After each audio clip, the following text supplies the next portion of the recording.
everybody, how you doing? This is Mike LePond from Mike LePond's Silent Assassins, and welcome again to my home. And today we're going to talk about the inspiration I had for the artwork for the album.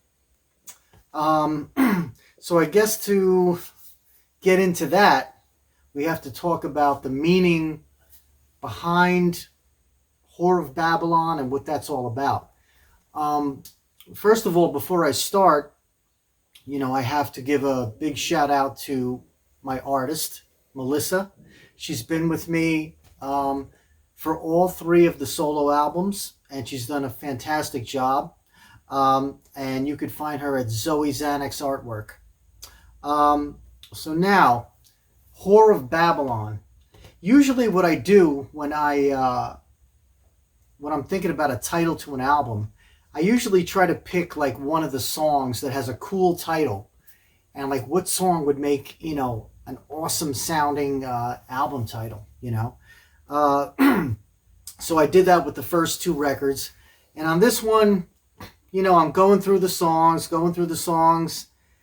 and I'm saying, which one is the most epic and the most metal? And I went with a song that is actually going to be on the album. It's the title track called Whore of Babylon. And for me, this is so epic because the Whore of Babylon comes straight from the book of Revelation, and that's about as epic as you're ever going to get. To give you a little backstory on it, the Whore of Babylon is interpreted in a lot of different ways, but for me, I interpreted it as an evil, seductress, succubus, demoness kind of woman that will tempt you and take your soul and take you back to hell, kind of like half my ex-girlfriends. So it was easy to write, and to help illustrate how epic it was for me, I just have the lyrics kind of printed out, and I'm just going to go through them. I haven't looked at them in a while because I just haven't heard the song in a little bit, but you'll be hearing it soon. The first line is, "Great Scarlet Queen, you're my temptation, drunk with your wine of fornication." So basically, it's kind of setting the stage. This woman dressed in red, and she's beautiful, and she's basically going to get you to fall in love with her and then kill you. And then it goes on to describe different things about her. She has this gold cup with her. She rides this great beast, kind of like a dragon-like beast with many heads. And it's just about this person who just falls in love with her, and she's going to take him to hell. And for me, that was just so epic. Now, the song itself, it's not even really like a heavy metal song. It's more like this sandy kind of Mediterranean belly dancer kind of song. And the best part about the song, there's no guitar. No guitar players who turn up so loud you can't even hear yourself, or they're playing with their hair, they're trying to steal your girlfriend. Nothing. Bye, gone. So it's just a 4-string bass, an 8-string bass, and just a really sexy feel. Just to give you an idea, I haven't played in a while, but just like it kind of starts out like that Rainbow song. Let's see. In the darkness. It's coming to me. Stone Cold. Or it just kind of sound like real sexy, And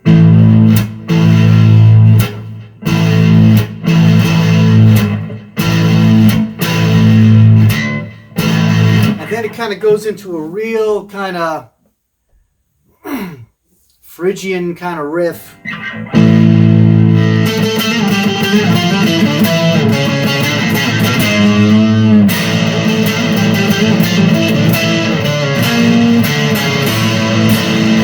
Real kind of sandy, kind of sexy kind of thing. And then kind of goes into, you know, just that whole thing, real belly dancer.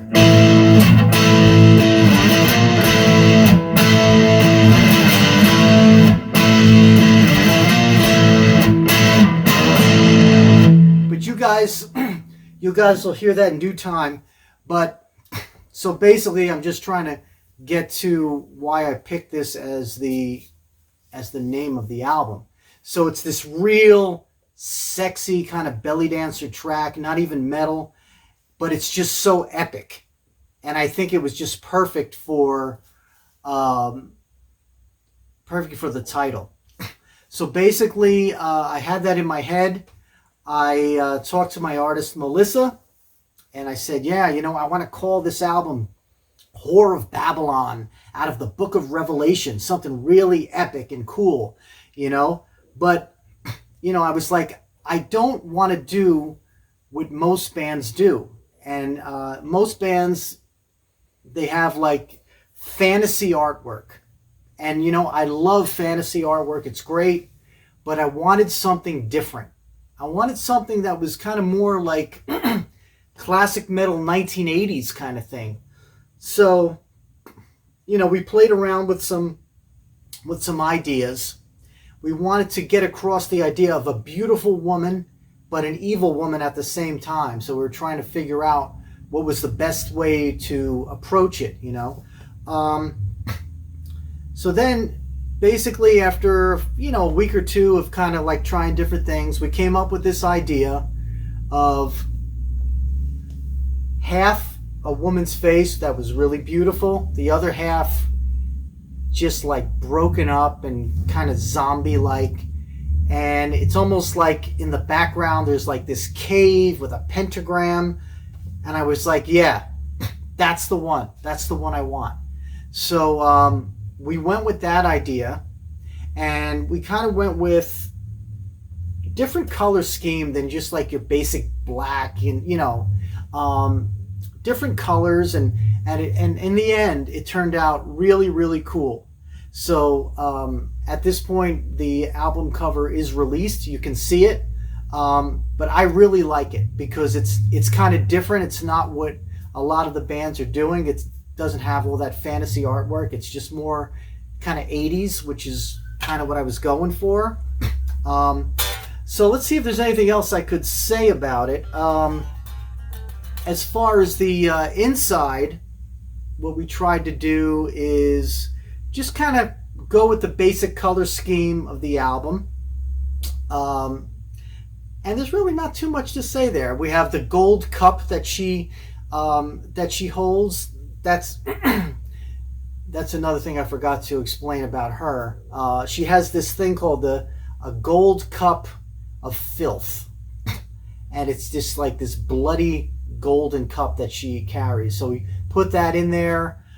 We put the beast that she rides in there, and for the most part, you know, that's kind of what we went with, you know. So I like the idea that it's just like this one song that's different than any song on the record, and that's the title track, and that's the whole kind of concept, you know, real sexy kind of song, you know. And what's cool about, well, I guess, you know, when you hear the song, you'll kind of, you know, then it'll be easier to explain to you. But I think it's probably the most epic song on the record, even though it's not a heavy metal song. But it's got a lot of bass in it, a lot of coolness. And so basically that's the concept. Other than that, when you hear the song, you'll kind of get what I'm saying. And other than that, I think we're done for today. We'll see you in the next installment of the Mike LePond's Silent Assassin Storyteller. Bye-bye.